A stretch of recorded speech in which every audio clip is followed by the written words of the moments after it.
आओ चलें भगवान महावीर के पावन वर्कशॉप में, जहां हमें एक यात्रा प्रारंभ करनी है जिसका नाम है जर्नी ऑफ जॉय। आनंद से भरी हुई यात्रा, खुशी, हैप्पीनेस। इस संसार का हर एक प्राणी सुखी होना चाहता है। लोग भी आकर बात करते हैं हमारा सब पीस चाहिए। क्या चाहिए? शांति चाहिए। अब मार्ग की जानकारी के बिना शांति नहीं मिलेगी, क्योंकि सारा का सारा पुरुषार्थ ही नेगेटिव है। जो भी हम पुरुषार्थ कर रहे हैं वो सारा क्या है? नेगेटिव है। इसलिए शांति मिल ही नहीं रही, क्योंकि मार्ग की, अब रास्ते की जानकारी ही नहीं है। तो उसी जानकारी की आज कुछ बातें हम प्रारंभ करने जा रहे हैं। भगवान महावीर की पावन इस वर्कशॉप का नाम है सीजन 2। तो उसमें कुछ चीजें ऐसी हम सबके लिए जरूरी आएंगी, मुझे भी सीखनी है। सिखाते सिखाते कई बार खुद को भी अनुभूति, इसलिए मुझे ये मत समझना कि मैं सिखाने वाला कोई गुरु हूं। कुछ बातें साझी करेंगे जिससे आपको भी लाभ मिलेगा, और बताते बताते शायद मेरे भीतर भी प्रकाश आ जाएगा। सुखी होने के लिए सबसे बड़ा मंत्र है सर्वज्ञ सर्वदर्शी परमात्मा ने सम्यक जो पुरुषार्थ बताया है, पॉजिटिवनेस। कौन सा पुरुषार्थ? पॉजिटिवनेस। उसका नाम है संवर और निर्जरा। उस पुरुषार्थ का नाम क्या है? संवर का मतलब पता है आपको क्या है? पाप के जितने काम चल रहे हैं उसमें जागरूक होकर मर्यादित जीवन शैली अपनाना शुरू कर दो। ये संवर की धारणाएं हैं। और जब मर्यादित हो जाओगे ना तो निर्जरा अपने आप ही। निर्जरा मीन्स सारे अशुभ का समाप्त हो जाना, सारी नेगेटिविटी का खत्म हो जाना। ये क्या है? ये निर्जरा है। वीतराग प्रभु ने आत्म कल्याण के लिए 2 प्रकार का धर्म बताया है। एक है अणगार धर्म और एक है अणगार मीन्स जिसने घर को छोड़ दिया, जिसका कोई घर नहीं, चलते फिरते डेरे हैं, ना कोई साथी ना कोई संबंधी। कहने को सकल विश्व मेरा है, लेकिन भीतर से देखें तो एक तिनका भी। उसको क्या कहते हैं? अणगार। और आगार धर्म, जिसका आगार है, घर है, जो घर में रहता है, लेकिन वो घर में रहते रहते ही भी कुछ कर सकता है। उसके लिए कुछ संभावनाएं दी गई हैं, जहां कुछ भी वर्जित नहीं है, कुछ कुछ वर्जित है। कैसे? कुछ भी वर्जित नहीं है, लेकिन कुछ कुछ वर्जित है। वो कौन है? वो आगार धर्म है। लेकिन परमात्मा ने इसकी अलग अलग व्यवस्था हमें दी है। तो ये मार्ग, इस मार्ग की आपको जानकारी लेनी पड़ेगी। जब आप इसमें जानकार हो जाएंगे, जब आप इसमें पास हो जाएंगे, जब आपको समझ आ जाएगा कि मुझे रोड के रास्ते से जाना है या उबड़ खाबड़ खाइयों वाले रास्ते से जाना है। एक खाई वाला रास्ता है, एक फूलों का रास्ता है, एक रेत का रास्ता है, एक राजमार्ग है। बहुत सुंदर पक्की रोड है। आजकल कोई कोई प्रांत की गवर्नमेंट बहुत जागरूक है, तो किसी किसी जगह में, जैसे गुजरात में रोड बहुत ऐसे, तो ऐसे मार्ग पर इंसान निश्चिंत होकर के चलता है। परमात्मा ने कहा है कि धर्म का जो मूल आधार है वो अहिंसा और सम्यक्त्व है। यहां किसी धर्म और दर्शन की बात नहीं है। किसी भी महापुरुष की वाणी को आप उठा करके देखेंगे तो वहां पर अहिंसा और सम्यक्त्व का मतलब क्या है, मुझे बताएंगे आप? सही दृष्टिकोण, सही नजर, सही सोच, सही समझ। जब ये समझ आनी शुरू हो जाती है ना, जो वस्तु जैसी है वैसी रूप में दिखनी शुरू हो जाती है। सही दृष्टिकोण आने के बाद अहिंसा जीवन में अपने आप ही प्रवेश कर जाती है। तो उसकी पुष्टि के लिए अब कैसे जाना जाए कि अहिंसा और सम्यक्त्व, उसकी पुष्टि के लिए 5 व्रत हैं। अहिंसा, सत्य, असत्य, ब्रह्मचर्य, और ये सब आप सुनते आए हैं और अच्छी तरह से आपको पता भी है। इन जो व्रतों का पूर्णतः से पालन करने वाला है वो कौन है? वो अणगार है, वो साधु है, साध्वी है। और जो स्थूल रूप से, मोटे मोटे रूप से पालन करता है वो कौन है?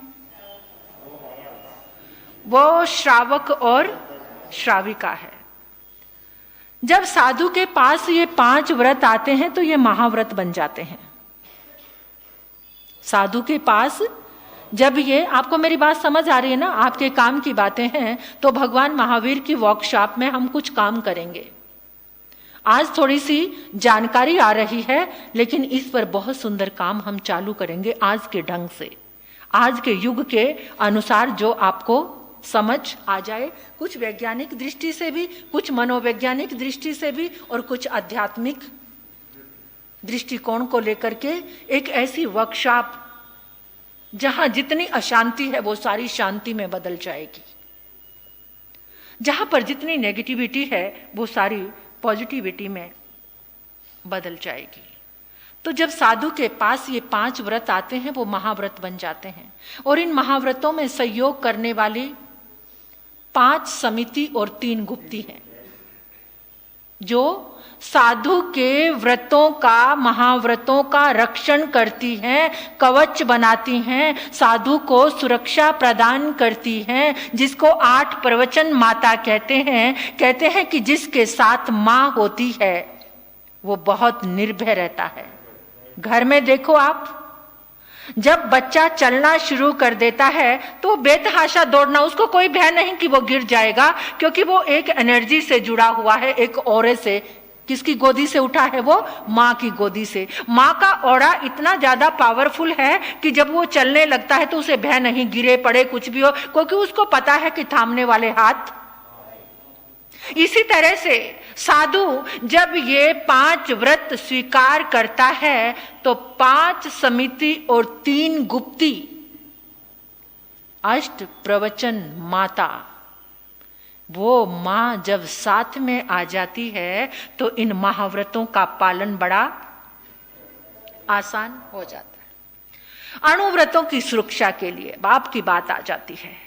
अणुव्रतों की सुरक्षा के लिए 3 गुणव्रत और 4 शिक्षा व्रत है, जो 5 अणुव्रतों की रक्षा करते हैं। 3 गुणव्रत, आप में से बहुत सारे लोग होंगे, 12 व्रतधारी श्रावक कौन है? कौन है? नासिक में नहीं, इस सभा में पूछ रही हूं। आप हैं, धन्यवाद, आपका अभिनंदन है। देखो, जो साधु के व्रत होते हैं ना, वो हीरे की तरह होते हैं। अगर हीरा पूरा है तो उसकी कीमत है, अगर खंडित हो गया तो उसकी, टूट गया तो उसकी कीमत घट गई। और जो श्रावक के व्रत हैं वो सोने की तरह हैं। 1 मासा, 1 तोला, 2 तोले, 1 ग्राम, 2 ग्राम, 5 ग्राम, 10 ग्राम, यानी 12 व्रतों में से आप कितने भी व्रत, कितनी पॉसिबिलिटी है। और फिर भी आप मर्यादा में ना आओ तो इससे सुंदर अवसर फिर कब मिलेगा। कुछ मर्यादा में आने के लिए ये महावीर वर्कशॉप चालू हुआ है आपके इस नासिक आरके में। तो जो श्रावक के 12 व्रत हैं, 3 गुण व्रत और 4 शिक्षा व्रत उसकी प्रोटेक्शन करते हैं, उनको सुरक्षा प्रदान करते हैं। अब व्रत ग्रहण करने से पहले एक संयोग मिलना बहुत जरूरी है। वो संयोग होता है परमात्मा की वाणी और गुरु का सानिध्य। जब परमात्मा की वाणी साथ में है और गुरु का सानिध्य साथ में है तो क्या मिल जाता है हमें। एकदम मेरे साथ अपनी धारा बनाकर रखना तो आपको बहुत अच्छे से समझ आएगा, आपके काम की बात है ये। तो उस समय एक श्रद्धा का भाव जागता है कि मैं अपने स्वरूप का कल्याण करने के लिए, देखो जो क्रियाएं होती हैं जब वो सम्यक नहीं होती तो दुख देने वाली होती हैं। जब आपकी क्रियाएं सम्यक हो जाती हैं, और केवल क्रिया पे भी ध्यान नहीं देना, क्योंकि आज हम देखो, आपको मैं एक बात बताना चाहती हूं कि जहां बहुत क्रियाकांड है, नजर दौड़ाना वहां पर, अगर वहां पर राग द्वेष बढ़ रहा है, स्वयं की श्रेष्ठता को ही साबित किया जा रहा है, तो वहां पर कल्याण। जब क्रिया सम्यक हो जाती है तो धर्म बहुत, वो इंसान बहुत इजी हो जाता है, कट्टरता सारी खत्म हो जाती है। क्रिया जब, ध्यान रखो, गौर करो, जब क्रिया सम्यक हो जाती है तो कट्टरता गायब। कट्टरता मीन्स आतंकवाद। किसी की कट्टरता से जब आप डरने लग जाते हैं तो ये आतंकवाद है। और जब सम्यक क्रिया आती है, इतनी सरलता, इतनी सरलता, इतनी सहजता आ जाती है कि वो जीवन सबको स्पेस देता है। उदार, सब चीजों को एक्सेप्ट करते चले जाना। कैसी परिस्थिति है, कैसा वातावरण, ये सम्यक क्रिया की पहचान बता रही हूं मैं आपको। यहां पर तो समाई की 5 और जाकर सारा गुस्सा बहू के ऊपर उतार दिया। अक्ल नहीं है तुझे, 5 समाइट करके आ रही हो, अभी तक नाश्ता तैयार। ज्वालामुखी बनकर, ये क्या है, ये सम्यक क्रिया तुम्हें स्पेसी बनाती है। तुम सबको स्पेस देते हो, तुम हर परिस्थिति में मुस्कुराने लग जाते हो। कोई बात नहीं, फिर हो जाएगा ना। अरे ये क्या गंदा है, गंदा कोई स्थान नहीं, कोई वस्तु गंदी नहीं, गंदा तुम्हारा मन है, तुम्हारी सोच है, जहां तुम्हें गंदगी नजर आती है। ये दुष्ट है, दुष्ट सामने वाला नहीं, दुष्ट तुम्हारी भावना है, जो तुमने सामने वाले को दुष्ट बना दिया। तुम्हारी दुष्ट भावनाएं सब में दुष्टता देखती हैं, तुम्हारी गंदी भावनाएं सब जगह गंदगी दिखती हैं। नहीं तो हर पुद्गल, ये पुद्गल का स्वभाव है, इस क्रिया से सहजता से स्वीकार करो। ये पुद्गलों का परिणमन है, कहीं पर कोई खुशबूदार है तो कोई बदबूदार है। ये सारे के सारे क्या हैं, और उस बदबू को फैलाने वाले सबसे ज्यादा कौन है।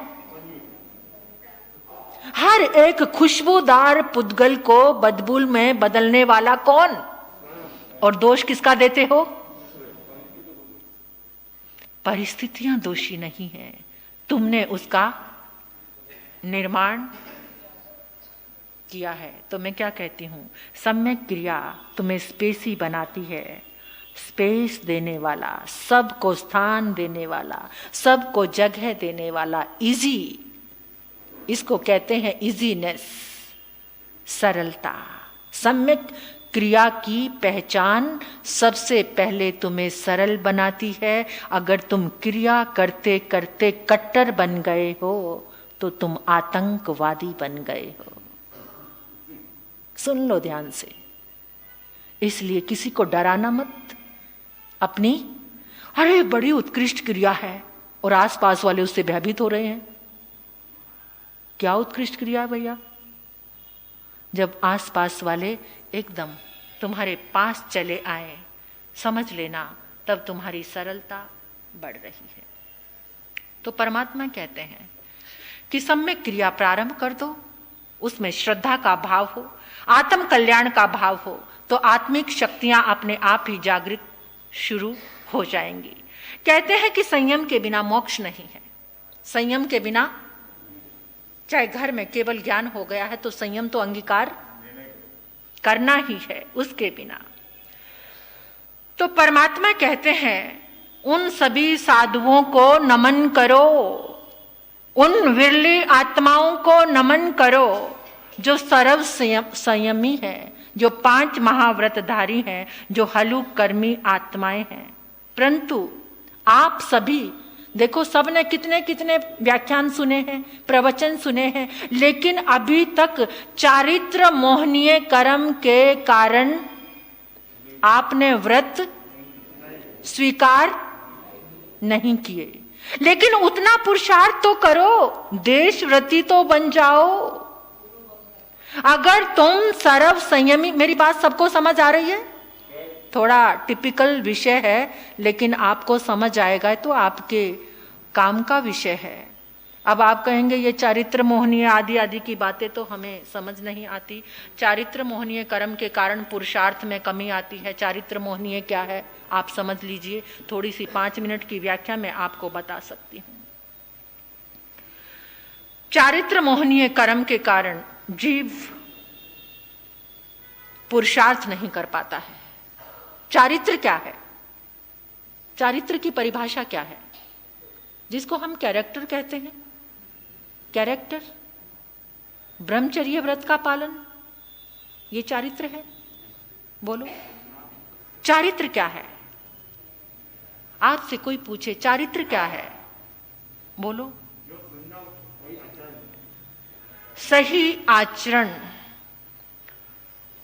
संयम में रहना, आत्मानुकूल कार्य करना, आत्मा के अनुकूल कार्य करना, ये चारित्र की पहचान है। संयम में रहना ये नहीं है कि संयम धारण कर लिया, अरे चोला बदल लिया, 5 महाव्रत ले लिए, ये संयम की बात नहीं कर रही मैं।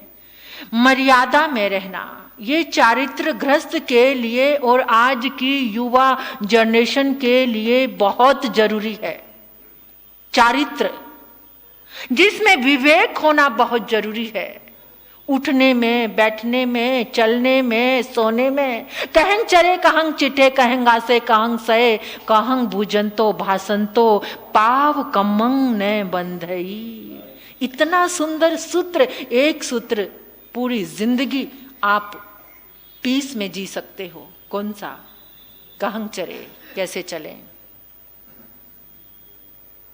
परमात्मा से जब पूछा कि प्रभु हम कैसे चलें, कैसे उठें, कैसे बैठें, कैसे खाएं, कैसे सोएं, कैसे खड़े हो जाएं, जिससे पाप कर्म का बचना चाहते हो? पाप कर्मों से जब पाप कर्म धावा बोलता है ना, जीवन का सब नष्ट होता है, तब तो पाप से बचना चाहते हो। वरना श्रीमंत हो, फटाफट बिना ही धर्म किए श्री आती चली जा रही है पूर्व जन्मों के पुण्य के कारण, और बेतहाशा पापों में जुटे हुए हो। सब चाहिए इस देह के लिए, इस देह की पूर्ति के लिए। कोई तरह का विवेक नहीं है, उस समय नहीं याद आता कुछ भी, क्योंकि श्री भी आती जा रही है, और जितनी श्री आती जा रही है, जितने 18 पापों से आती जा रही है, और वो सारी खत्म भी 18 पापों से होती चली जा रही है। और एक दिन जब दरिद्रता का तांडव आता है, फिर सारा क्या याद आता है? हाय राम, पाप कर्म से बच जाऊं, यहां से पाप ना करूं, यहां से मुझसे बहुत पाप हो गया, अब पाप कर्म के उदय से सारा नष्ट हो गया, अब कैसे बचूं इस पाप कर्म से? फिर कौन चरण याद आती है?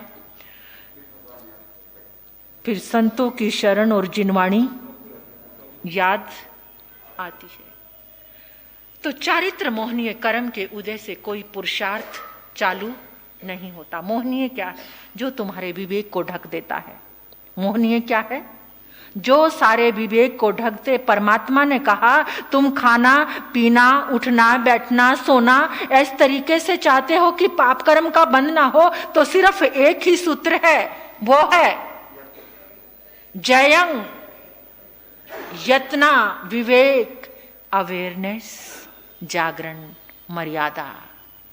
खाओ मर्यादा के साथ, सोने में जागरण रखो, पहनने में जागरण रखो, उठने में तुम यत्न रखो, तो तुम्हारे पाप कर्म का, प्रभु ने नहीं कहा कि तुम ना खाओ, ना सो, ना उठो, ना बैठो, लेकिन क्या करो? सही निर्णय लेने की शक्ति को जो कमजोर कर देता है वो कौन है? वो मोहनीय, जिसे आज की भाषा में हम कहते हैं बिहेवियर प्रोग्रामिंग। बिहेवियर प्रोग्रामिंग यानी नेगेटिव हैबिट सिस्टम। कैसे? व्यक्ति जानता है क्रोध करना बुरी बात है, लेकिन फिर भी क्रोध, झूठ बोलना बुरी बात है, फिर भी झूठ, नशा करना बुरी बात है, फिर भी नशा। मैं तो इतनी हैरान होती हूं, जो गुटखा खाते हैं ना, उसके गुटखे के ऊपर लिखा होता है डेंजरस, है ना, खतरनाक, लेकिन फिर भी इससे तुम्हें कैंसर। इतना मूर्ख इंसान मैंने दुनिया में आज तक कोई नहीं देखा कि हाथ में पकड़ा हुआ है और उस पर लिखा है क्या? Danger for health. फिर भी, मतलब इतना भी नादान और मूर्ख कोई हो सकता है? पता है शराब पीने से क्या होगा, सिगरेट पीने से क्या होगा, लेकिन फिर भी ये सब पता है। मोबाइल का अधिक प्रयोग गलत है, लेकिन फिर भी करता है। ये चारित्र मोहनीय कर्म का प्रभाव। समय की सुई मुझे रुकने के लिए कह रही है, इसलिए रुकना। चारित्र मोहनीय कर्म कैसे क्षय होता है, इसके आगे सारी बातें चलेंगी। हम प्रवेश करेंगे कौन से धर्म में? कौन सा धर्म? आगार धर्म में प्रवेश आप सभी को करवाना है भगवान महावीर की प्रयोगशाला में। तो थोड़ा थोड़ा सोना, 10 ग्राम, 5 ग्राम, बहुत महंगा हो गया है, बहुत। फिर भी खरीदोगे तो सही, तो खरीद लेना। भगवान महावीर की वर्कशॉप में ये शोरूम एक सुंदर है कि जहां मैं चाहती हूं कि आप सभी इस सोने को खरीदो, जितनी आपकी सामर्थ्य हो, जितनी आपकी पॉकेट अलाउ करे। तो उसना 5 ग्राम, 10 ग्राम, 2 ग्राम, जितना भी, बहुत महंगा है, बहुत महंगा है, बहुत आसमान को छू रहे हैं रेट। कौन से? आगार धर्म के रेट आसमान को छू रहे हैं। जितनी सामर्थ्य हो उतना खरीद लेना।